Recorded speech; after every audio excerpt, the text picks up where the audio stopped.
Daftar fakta terbaru di balik persidangan Ria Ricis dan Teuku Ryan. Sidang cerai Ria Ricis dan Teuku Ryan kembali digelar di Pengadilan Agama Jakarta Selatan pada Senin 1 April 2024.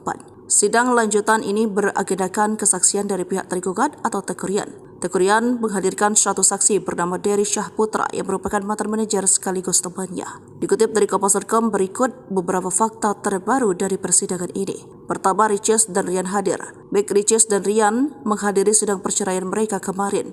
Teuku Ryan datang lebih awal bersama kuasa hukumnya dan Dery Syahputra.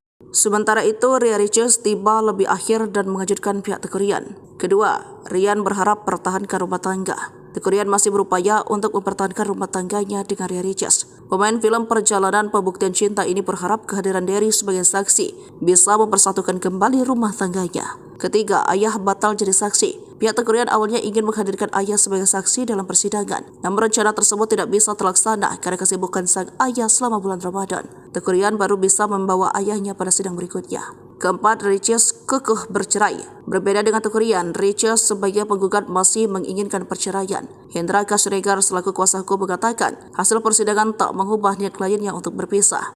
Ria Ricis juga menutup jalur komunikasi dengan Teuku Ryan kecuali untuk pembahasan anak.